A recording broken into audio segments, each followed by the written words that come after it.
What is up, Mets fans? Welcome back to another episode of the Mets'd podcast. This is the annual now pitching preview with Lance Brozdowski. Lance, thanks for joining us. We're going to talk all things Mets pitching.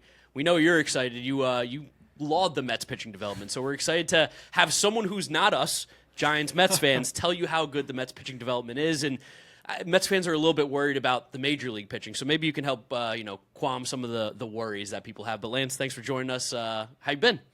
I'm good, man. Thanks for having me. Yeah, I'm excited to chat here. I feel like I've carried the torch of the Mets being very good from a pitching dev side for the last couple months here. So yeah, it's gonna be fun. I mean, the Freddie move was big. I was talking to Jolly Olive Jack, right? Like as that move happened, he had me on his stream, and I was pretty surprised. Like I felt like they needed that, you know. Like I was gonna grab their rotation projection based on just what some of the sites have for WAR, just to see where they stack up.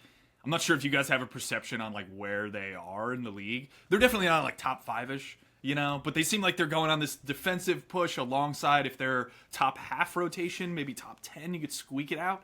That's like really strong, and I think it's a good team. So I don't know. I know I grew up in the East Coast, so I have a lot of Met fan friends, and so I know the trauma. You know what I mean? Yes. So I'm trying to be positive here on this podcast. Right now on Fangraphs depth charts, we're 15th, and that's just ahead of the Brewers, just behind the Rays, but also behind the Yankees, behind the Royals, and behind the Braves, and behind the Twins. Some rotations who I think have weirdly more question marks than the Mets do. More as you enter the implosion season. risk, right? Yeah, for sure. Especially seeing implosion risk we already just started to see it with the Braves. So I guess I did want to talk about Freddie. You brought it there, but you're just talking about implosion risk. Give people a little bit of confidence about Mets depth. Weird place to start here in the first 2 minutes, but like we love talking about the 5, 6, 7, 8 pitchers on teams here. Why could the Mets stand up to injuries better than some other teams? Well, I mean, I think they do a really good job, as I mentioned, from the development side of things. I noticed this first, especially last year when both Tong and McLean came up, and we saw like we have AAA data, StatCast data, so you're like looking at what they're doing at AAA, especially the each-handedness of hitter, and then they come up to the majors and they immediately make tweaks. Especially with McLean's lefty usage. Like, for the majority of the time in the minors for him, he had kind of left-handed hitter problems. And you could argue he still maybe does a bit. That's probably, like, the point of development to focus on. But the second he came up, if whoever he was facing was using advanced reports from AAA and looking ahead to, like, here's what he's going to do to lefties, like, he flipped it. He completely backed off of the four seam. He went to the sink, started throwing more curve, started throwing more sweeper, offhand, which is kind of funky.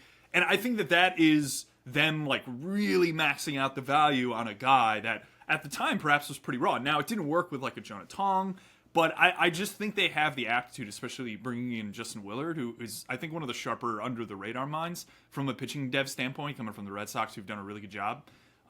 So to me, it's almost not even so much about the pitchers they have. It's almost about what I think they will have the capacity to do with peripheral pitchers, where if they need to rely on them more, they have access to above-average production, as opposed to just a guy plugging in as a pure innings filler to giving you like a 4 or 5 ERA, which is how you kind of tank every fifth day as an organization. So it's that like marginal, tiny stuff from the tweak standpoint that I think is really going to play out for them. Yeah, one of the things that we've talked about a lot is that, like, Jonah Tong this offseason's name got floated in trade rumors all over the place. Right now, he's one of the Mets' depth starters. But we also joked how if he never made his debut last year, he'd probably be viewed as an untouchable prospect to the masses. Yeah. Maybe help explain to the people why there's still so much excitement around Jonah Tong. And me and James always say, like, just get one more pitch, and it seems like that's going to be the thing that could really make him click at the major league level. Yeah, I literally had a Substract piece drop today about just about to say that, yeah. Talking through, like, who do I expect to add a pitch? Like, we're already at the point where I know in the next week or so we're going to get a bazillion reports of this guy's tinkering with a new pitch. And so I was like, let me try to get ahead of it. Let me try to, like, back into a couple guys that are going to add or change something. Tong is, like, one of the most obvious ones. I mean, we can get into him now if you want a bit. I think the reason he's so exciting is, like, it's weird. Like, it's a weird look. You know, I remember looking at him prior year in the minors, and I was talking to people and like the consensus there is like, okay, the results are really good. You know, the velo's up, the changeup that he developed is sick. Like, all these elements are good, but the thing that I was talking to people about is this too weird? Is how he moves too weird? Is he gonna break down? You know, like, those are the more artsy questions that I think are harder to pinpoint. That at the end of the day, perhaps will have some impact on his ultimate what he is, you know? But those are the incredibly hard ones to answer. The thing that I kept getting is just like, he's a hyper mobile athlete. He's a crazy rotator, like the hip positions that he has to get into in order to be able to land his crossfire as he does and not get hurt are like crazy. So like, sure, maybe when he's 32 that'll break down, but like I don't really care about that. Like anybody can break down when they're 28 or 29. So I'm getting to the point now where I'm just kind of fading a lot of the, oh, this guy might break down angle, or, you know, like Trey Savage was a guy I was off for a while. Partially because I think he's like too weird, you know, from what he creates from a shape standpoint. But the other reason was I had a lot of people during that draft cycle tell me that there was injury risk there. Like they didn't really like the starter projection. It was pretty clear some teams like viewed him as more of a reliever. The Mariners passed on him for Durangelo Sancho, who they just traded to the Cardinals. So like there were teams in baseball that didn't really like him, and I just like I don't know the hit rate on IDing a guy as injury prone. So, like, you could look at Tong and go, this is so weird, it's not going to work. Or you could look at him and go, that looks a lot like Tim Lincecum. And that lines up from a shape standpoint, from a delivery standpoint, from so many things. James, did you see what I DM'd you, by the way, about you Savage today? Yeah, I was about to talk about that because Mark and I were DMing about a Savage bullpen that MLB posted today. He looked like a cricket bowler when he was throwing. Like, he's coming over the top like a windmill popping down. Did you think that? Did you say the Mariners thought that Trey Savage was more weird than a switch pitcher?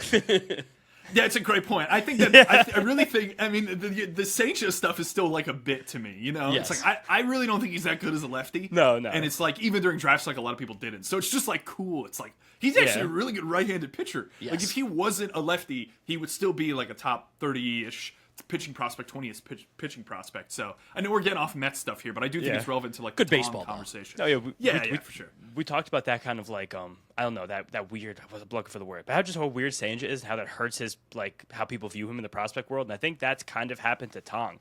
I did the freeze frame of him from the Futures game last year that went super viral on my Twitter, where when he followed through, it's kind of like his legs were 180 degrees from one another. But one was on the ground and one was up here.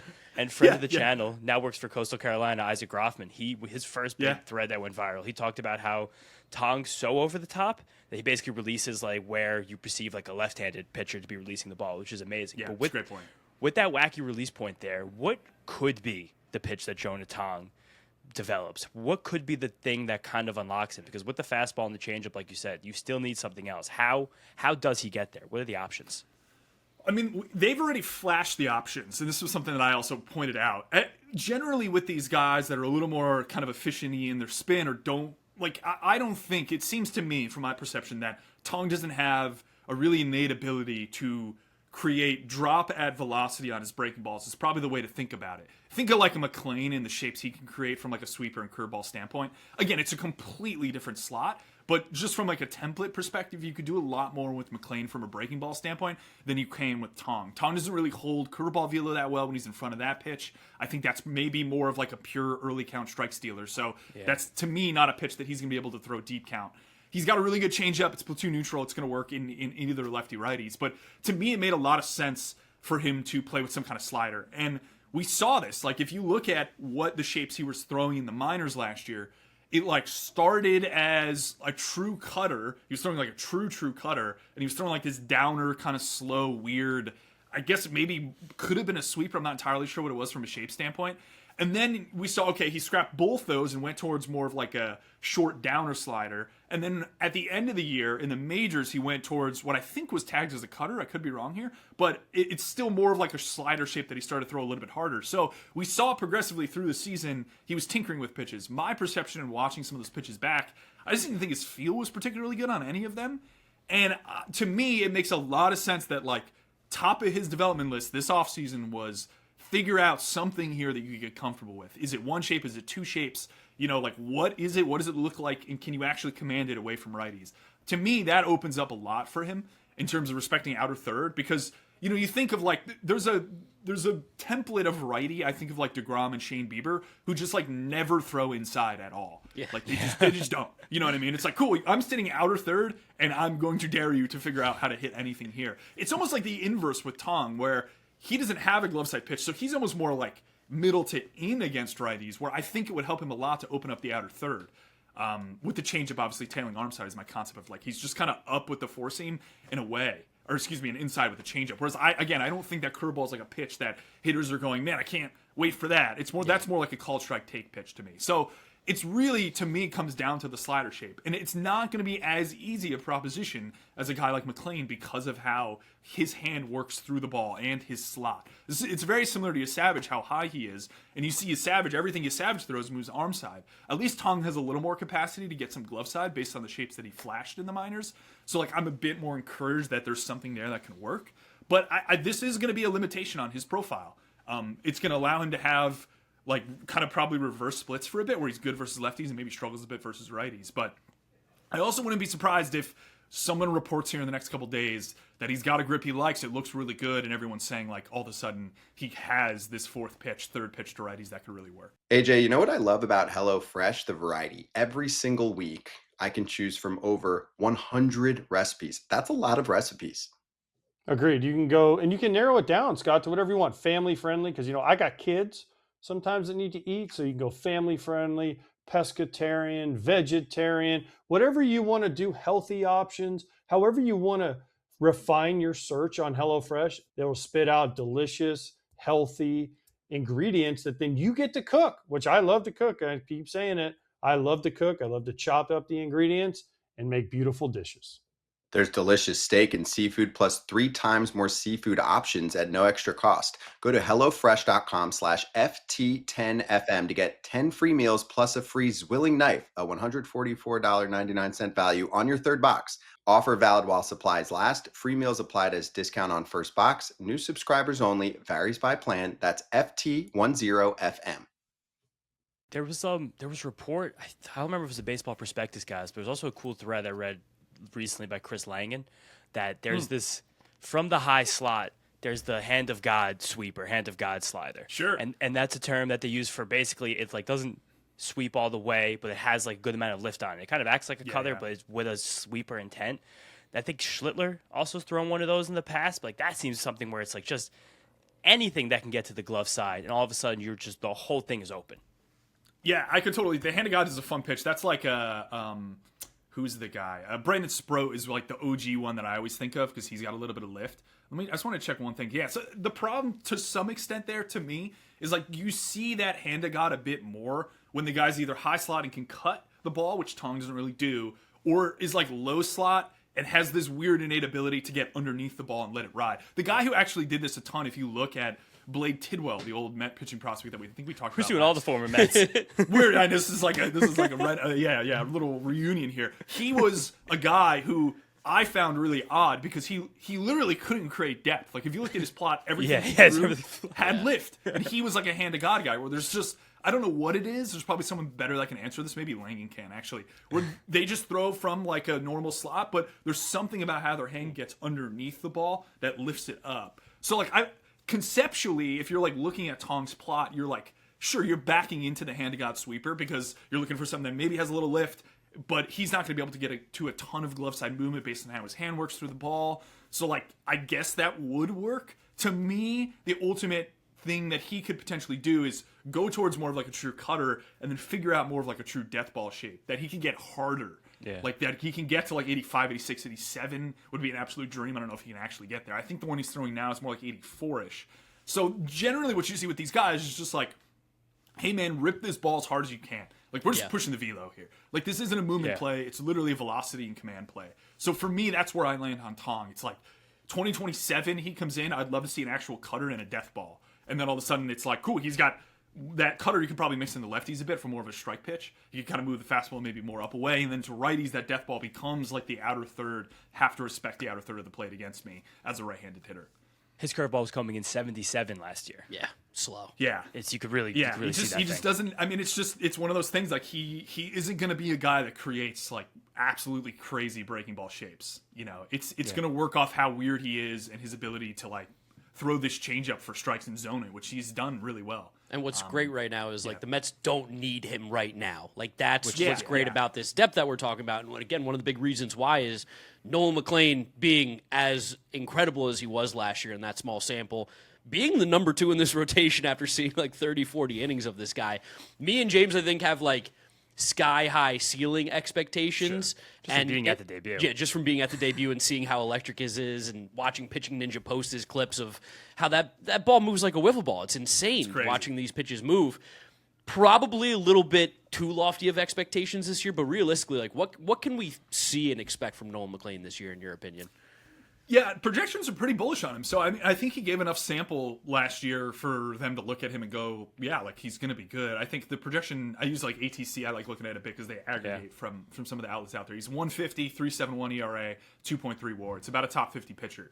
I think if I told you he did that, you would be content, right? Yes. Like it'd be a great year 2 or year 1.5, so to speak. Am I correct in saying that? Yeah, oh, definitely. Like, I think for us, we know that McLean is not going to be like the 2 ERA guy that he was in that small sample.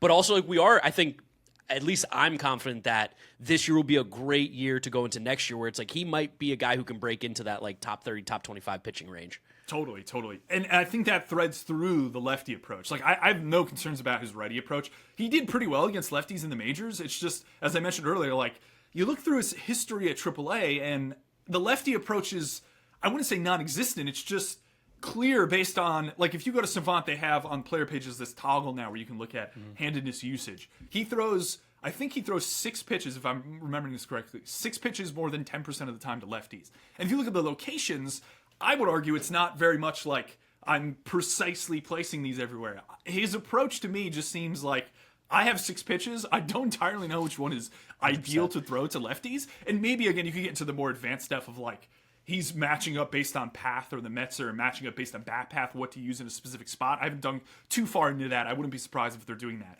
But just from the 20,000 foot view, it's like I have a bunch of pitches, I'm going to throw them all. And it worked. It kind of worked. But that's like, you look at the spectrum of like I have like Jonah Tong. He's throwing fastball, he's throwing changeup. That's what you're getting as a lefty probably like 90-95% of the time.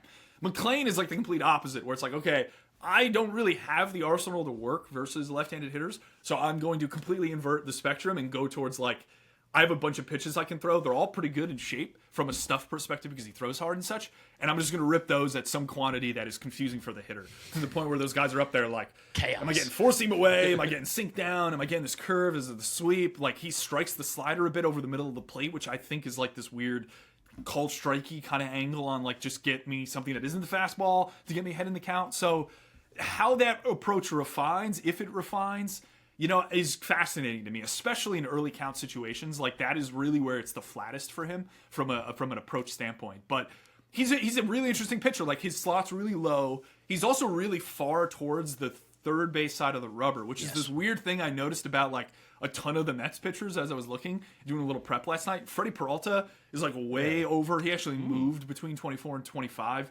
towards the third base side. Christian Scott, he's another one that's way over towards the third base side.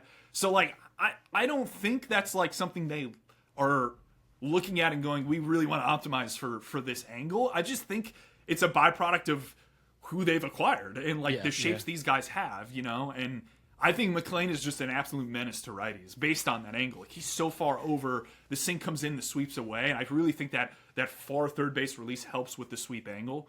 I have no concerns about the righty approach. It's really just like, is there a shape or two that he focuses on to lefties, and does that help him kind of refine the plan he has? There's always been those weird murmurs about also the batter's eye at Citi Field being kind of like infringed upon by the apple. I do wonder if they have something where it's like if you stand this far over, you get this much of that little stem in that, and you could really trick somebody. And that's also, clever. That's clever. All these guys have sweepers too, which is fun. You mentioned Freddie. You also mentioned Sproat before. I think that you were one of the foremost guys who were kind of in on Brandon Sproat, and I think a lot of the industry had faded him over the last 6 months-ish. And I remember you're on the video on your channel, which Lance has a great channel, everybody on YouTube. The videos are sensationally good. We're going to link it in the description. You really liked the Brewers' return for Freddie Peralta there, and you kind of talked about that in comparison with what the Nationals got back from Mackenzie Gore. So talk about kind of what you expect from Peralta this year, maybe why you like Sproat so much on the way out. Yeah, I mean, I think it's tough. Sometimes with trades, like I'll have an immediate reaction, Yeah. And my immediate reaction was like, well, that's a lot to give up for a year of control. But then as I think about it more, I always like end up going back to the other side of the spectrum. So I guess it's like I think it's just good to think through things. And the more I've done that, I probably come down in the middle, which I always end up doing, where it's like, okay, I see both sides. I probably still think it's a slight overpay, but like, I get it, especially if you re-sign him. You think you have some leverage in that sense. The QO he can attach, so it's difficult for him or another team to come in and swoop in and really pay a ton for him unless they absolutely love him to get over that QO blocker, so to speak. But I think Freddie's a very good pitcher. Like, I mean, projects as like a top 30 guy. I'm curious to see. Again, we were talking a little on like the slider side with Tong.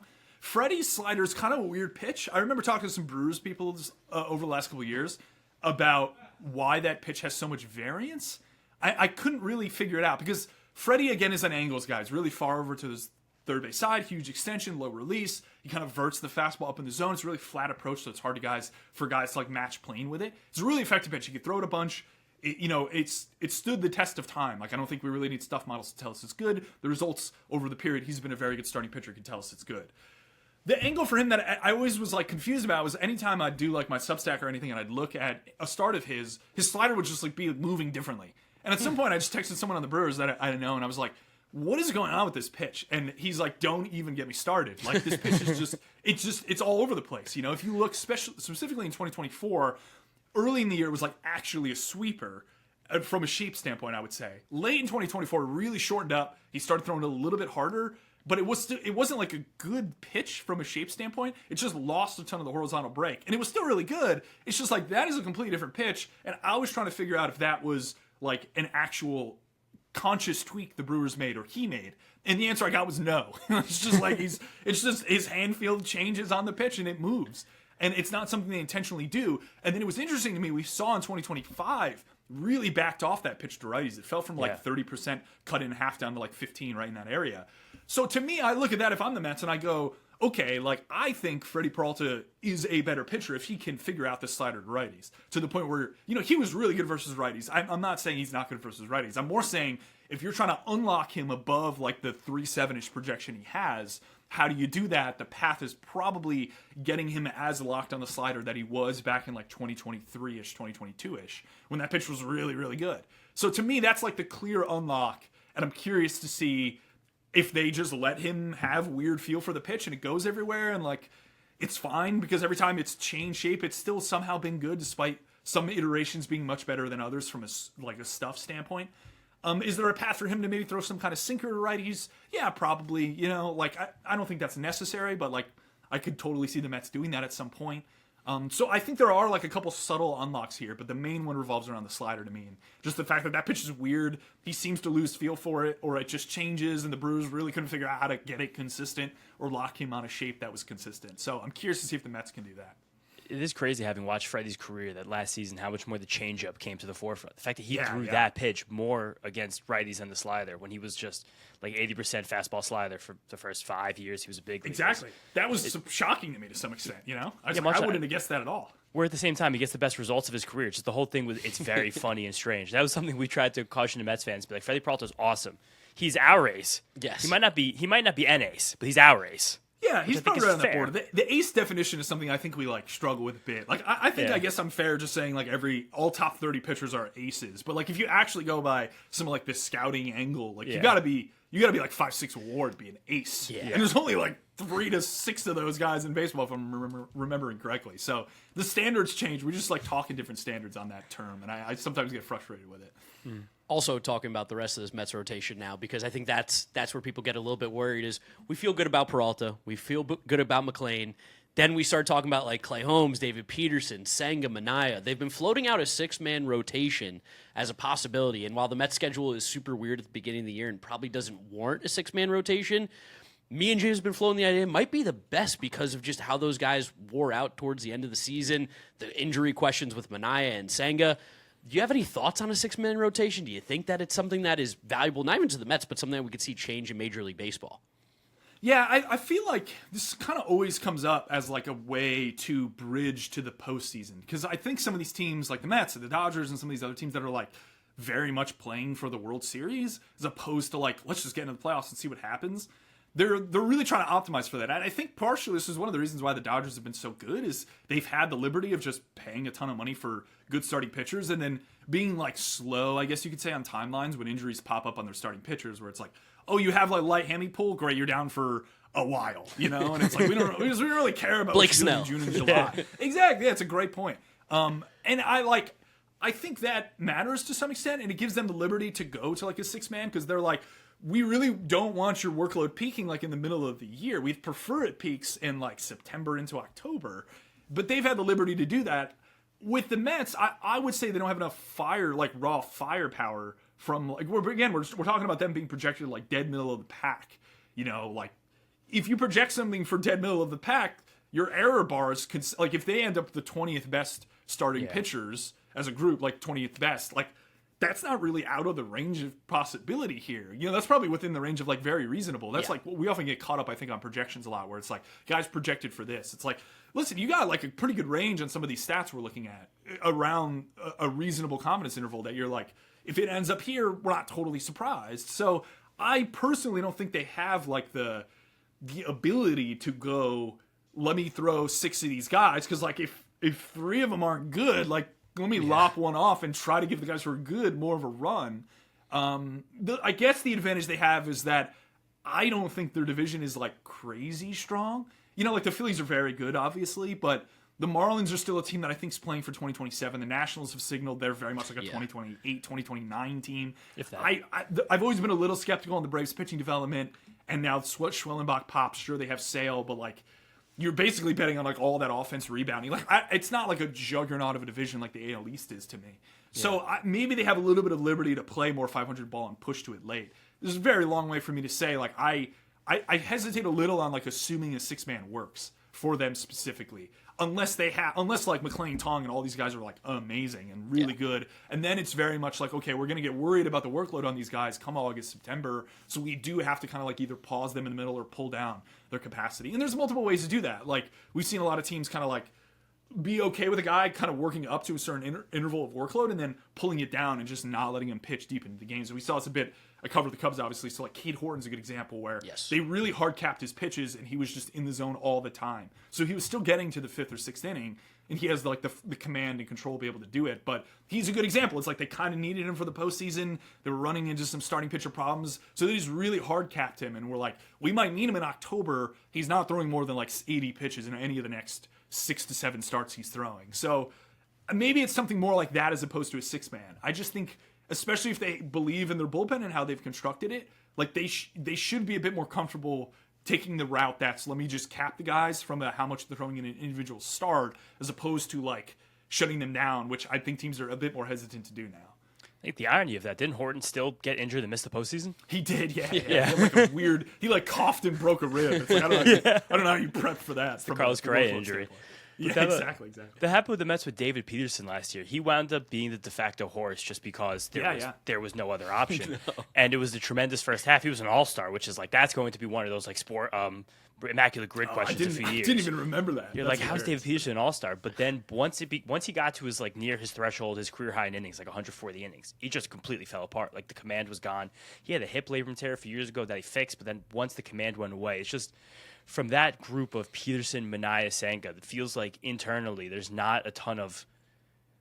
I'm looking for a word between excitement and confidence. I think there's a little bit of each, but I don't think there's really profoundness in either.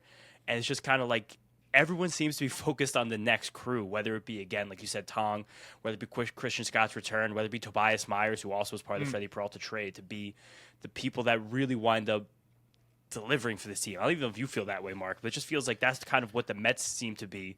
That's the vibe I'm getting from them as the organization right now. I think it feels like, you know, maybe they're a little regretful of the Manaea contract just because knowing that his elbow's, like, not clean at all. Like, what can you actually realistically rely upon? It's not that they think he's going to be bad. I think last year he got a little bit unlucky, but, like, at the same time, it's the reliance. So maybe that is why there is so much excitement, and especially, like, when now we know that the Mets are going to churn through minor league and just make demons out of nowhere, where Jack Wenninger's popping up in the top 100 lists. Santucci's a guy that people have gotten excited about, and even from the bullpen side, like Lambert, Dylan Ross, like, we might start to see these, I don't want to say random draft picks because it's not really fair to them, but these guys who were not projected as these top arms coming up and having some excitement. And I know, Lance, when we were talking with you about prep, you mentioned a lot of those guys, like Lambert and Raw and Santucci and Wenninger. Like, from a pitching development standpoint now in the minors, like, what makes you excited about those guys? Yeah, I mean, they're very different than the template they've gone towards. Like, I'm talking about McClain and Scott and these, like, kind of big extension, lower slot guys. Like think of Santucci and Wenninger more in like the Tong area, where they're like higher release point guys, both of them. They're both up around like 6.3, 6.4 feet, which is I think somewhere around like the 80th percentile. So their release point in space they're throwing from is higher than say like 80% of pitchers. And as a result of that, I would say both these guys have more like downhill playing fastballs as it's traditionally thought of, as opposed to the more McClain, Freddie Peralta, like flat approach ones I was talking about. So it's kind of like the other end of the spectrum on them, which I think gets to the larger point that the Mets have done a really good job IDing and developing a variety of different kinds of pitchers. A lot of the time when I look through like aggregated minor league stats, you'll run into like very clear tendencies on teams where it's like, we do this well, so we will absolutely hammer it based on what our models are saying. And I've been told by a lot of people, oftentimes when I ID these things, what I'm IDing is literally what their models are telling them. It's not necessarily like Stearns in a room going, I really want high slot guys. It's more like they build a model and then like the model is like, we think this is the perhaps undervalued angle of development, for example. And we see, like, think of the Red Sox. Every single dude on that team cuts their fastball from a minor league perspective, aside from like Peyton Tolian early, which is really random. But like the Mariners, really low slot, sink very few four-seam fastballs. The Guardians are like low velo. We build the velo up. We're cool with taking high floor guys because we know we're not going to sign any big dudes in free agency. The Mets are again existing in this beautiful kind of point, I would say, in space where the tendencies they're showing from who they've developed, these guys are different. They're very different pitchers, and they've optimized a lot of them. Wenninger, to me, is it Wenninger? We're not sure now. We just talked about that last night. I've heard both, and we need that new sounds better. We need that new pronunciation guy to come out. Hopefully, he's on it for this season. But that's what we're waiting for right now. Yeah. He to me is like he's a little higher floor than Santucci. It's four seam. He's already throwing a sinker, which I find interesting because he's behind the ball well enough. He is somewhat efficient in his spin. Usually these guys you add sinkers too late. So when I look at him, because of how good the changeup is, I would imagine it's either a split or a kick changeup based on some of this. It's a split. There we go. Yeah. Perfect. So it's like low spin rate. So I just assumed he was not throwing like a true changeup. So split, like the four seam split comp is really fun. So like generally with that template, you think he would be great versus left-handed hitters, which he is. And then my brain immediately would go towards, okay, what's the righty? Like what are the issues with right-handed hitters? I wonder whether the fact that he's already throwing a sinker a good amount of the time, even though it's not like an amazing shape, it's probably weird for some of the like AA guys to see like a high slot dude already throwing a sinker. Generally, these like sinkers are added late. We're seeing that with a lot of these guys who are more efficient. I think of like Taj Bradley and Chris Paddock and some of these other weird arms, that are more like four-seam change. Like now they add sinkers late. Wenninger already has that. I think that's helping him in the minors a bit. It seemed to me like there was some iterations of a curve and a sweeper in there, but I actually think his slider's pretty good too. And so I'm saying this like good four-seam split, good versus lefties, but the mix as it presently is constituted is actually decent versus right-handed hitters as well. And I think they clearly view these guys, from what I've heard, as like one of these dudes has got to take a step, and they probably expect one of them to take a step between Santucci and Wenninger. And to me, I'm not entirely sure like what this step is for Wenninger. To me, like his repertoire is built out. There's some interesting release trait stuff going on here that I think should help him. I'm just curious. I think it's literally just a matter of like, hey, how's this look with the MLB ball at AAA? And then we go from there. I don't know if there's anything profound for him to work on, so to speak. So I view him higher floor. Santucci is a bit different. Lefty, again, high slot. He's got nice extension. The four seam is very steep into the zone. My concern with him is that the four seam location is like kind of crazy. Like, it's just everywhere in the zone. If you look at his plots, it's like, I don't entirely know. Like, it's actually in zone enough to be like reasonable. His walk rate's a little bit juiced over a guy like Wenninger and stuff, but I'm a little bit concerned around that because I don't think command is something. It's a harder thing to improve, a harder thing to predict improvement on. So I think Santucci is a bit more reliever risk, but the slider is so good that I do think there's a window for him to just rip this pitch a ton as a lefty.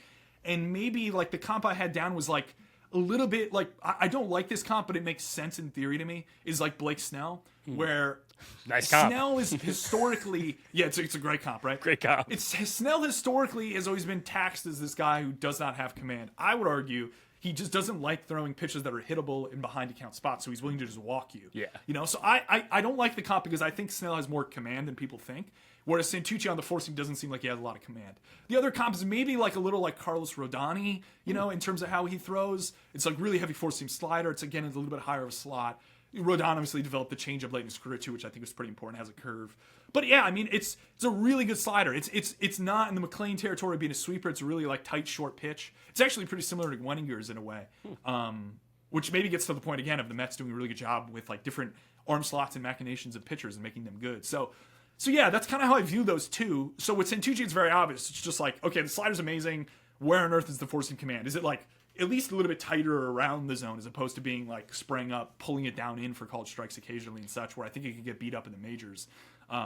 So I'm fascinated to see. I think I've had historically Santucci over Wenninger. I think if I were to redo things now, I'd flip Wenninger up, playing on the idea of like more strikes, more just higher floor. I think I'm starting to lean towards that as like an analyst a bit more than like, oh my God, look at this dude with crazy extension who can't find the zone. It's like, that'd be really fun if he throws strikes and then like 1 in every 15 of them does. Yeah. And you're like, you look dumb on the other 14. So I guess I'm hedging a bit by leaning a little bit more on the guy who I think has a higher probability of being a major league starter. But yeah, both these guys I think have arguments as top 100s.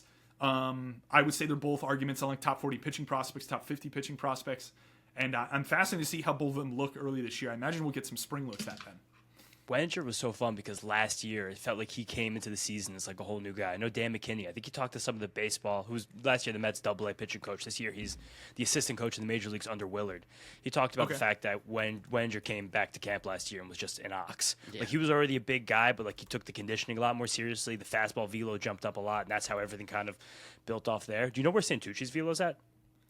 Yeah, I could grab that for you. I didn't, a lot of the times I look at year over year like changes. I actually didn't look at Wenninger. Santucci I think is 94.5 the last time I looked. It's good from the last time. Yeah, I'll play. Yeah, it's definitely, it's hard. It's just like, it's kind of all over the place and it's like a steeper approach. So, you think like the Scooballs and the Crochets of the world and these other guys who have like the vert four seam as a lefty, and it's like, you're a bit more excited about that than I think you are with a guy like Wenninger. With a guy like Santucci. But let me grab that velo for you. Yeah, no worries. Just asking about just mixing it up right now. You got anything else, Mark? I mean, I know you're gonna have one more sicko pitching question, James. So I'm gonna leave it to you. We don't want to keep Lance here for too long. Yeah, no, I figured we wrapped this up. 94-1 on Santucci. 94-1 on Santucci last year. Still take that from the left side if there's any lift it's on pretty it. good. I mean, one of our friends of the channel here, a former guest of the Mets'd podcast. Someone you mentioned us specifically in DM. I wanted to close with him because he's someone that looks like he could have closing in his future. Give us a couple words about Ryan Lambert because we love that dude. Dude's fun. He's a dog, and he actually looks like he could be in the back end of the mix, who could become a year ahead of his 40-man timeline, but one of the fun, optionable relievers that gets a chance to kind of be the first, not to be so crass, but birth demon by the Mets pitching lab here. And like it is also funny too, because like those guys will never make it high on prospect lists, but we know relievers are so important, especially for the build of a Mets team, where we're gonna have a lot of spots open for these optionable relievers. Like why are we excited about Lambert? Yeah, I will say I should have looked back at 24 on Wenninger. He jumped like almost 2.5 ticks. He was 92.624. He's 94.9 last year. So that's like, again, Mets pitching development. Like they're doing a good job with these guys, and like on a guy like that, you need the velo there. Like I would not be on Wenninger at 92. You're far like the probability of him being a starting pitcher in the majors improves immensely at 95. Lambert, it's super simple. The fastball's sick. 20 inches of vert, 97 miles per hour is a really difficult combination to hit. He cuts the ball a lot. I think he's a dead ringer comp for Trevor Megill from the Brewers, from what I was looking at. Nice. It's like exactly what we need. 1-to-1. It's 1-to-1. It's high slot. It's a decent amount of extension. It's big vert, cut, velo, and a little bit of a slider. And he could rely on that fastball 60, 70% of the time. He's not going to have issue. It'll come down in movement a bit because the minor league ball inflates stuff. So maybe it's more like 18.5, 19. But you could put that in Major League Baseball right now, and it probably works. I think it's more a matter of them. I remember talking about him a couple years ago when he got drafted, where it was like he was dumping his slot a ton to get to his slider. And I was like, it might work, but I don't think it's gonna. And he's tightening that up a bit, and the slider's gotten a bit better. I just wonder whether that is kind of the thing they're playing with, is like, okay, we don't think this is Kenley Jansen from like a one pitch, throw it 80% of the time and have nearly 500 saves. It's probably more in like the Megill area of like, we're heavily relying on the fastball, but you need, like, this slider needs to be close to major league quality. It's getting there, and it seems like he's matching slot a bit better, which I think is, again, super important, just to not like clearly tip that pitch. But again, the fastball is just like so good. And yeah, I rarely end up on a comp where it's like, this dude is this dude. And I'm like, I'm very confident. Like, you look at the shapes, look at the plots, look at the release. I think the body type's slightly different, but what they're doing with the ball is like, it's 1-to-1. Like he's literally just a Trevor Meagle clone, and I think he has space on top 30s from a development standpoint. Like if you project him to get saves in the majors, like you could put him at 28, 29. Like good relievers in baseball get in that like 0.8 to 1.2ish WAR window, and like that's better than some low probability starting pitchers that you're like. He doesn't have the velo to be a leverage reliever, but like if he pans out, he's a 5. It's like. I don't know. There's probably a lot of teams that would prefer a guy like Lambert over that like tweener, not good enough to be a reliever leverage, but also probably never going to be a 4. You know, like those guys get caught at the back end of top 30 prospect lists, and I would prefer Lambert in a lot of cases. I mean, we love Lambert. Lambert told us a story when fun. he came on the show after being drafted that he really wanted to get more velo, and they told him to get more velo. You got to put on weight. You got to eat protein. And he used to just crack 30 eggs in a glass and drink it. Yes. Yeah, every single day. Dude, and now, I mean, come on. Dedication. That's amazing. We're locked into... I don't think I've ever eaten a raw egg. Have you ever eaten a No, raw egg? Well, the scary part is that made a deal. we made a deal that when he gets called up on his debut, we're going to drink raw eggs with him. So Yeah. Oh, there we go. it feels like it could be coming in 2026, which... I mean, the video that we're going to make of trying to sneak the dozen raw eggs into Citi Field is going to be incredible. But like, it will be a fun moment to get with him in the bullpen and do that. But yeah, Lance. The one thing I will mention on him is like the command is not Miguel. So I'm saying 1-to-1 comp, but like that's obviously got to get better. You see it from the walk rate and see it from some other things. But again, the fastball quality is so good. I'm fine waiting a bit and assuming it eventually gets more in zone, and he's really good. Lance, you're the man. Thank you for hopping on with us again. We love talking baseball and pitching with you. Let everybody know at home where they can find you and how to keep up with you. For sure, yeah. Lance, BROZ, my first 4 letters of my last name pretty much everywhere. X, Instagram, pretty heavy on Substack, YouTube are the 2 things I've been pushing, so check both those out. Yep, we will link all those in the description. Lance, thank you for coming on. Thank you guys for listening. Thank you for watching. Make sure you're subscribed to Mets'd. Make sure you subscribe to Lance, and we'll catch you on the next episode. Peace out. Peace out, guys. Let's go Mets.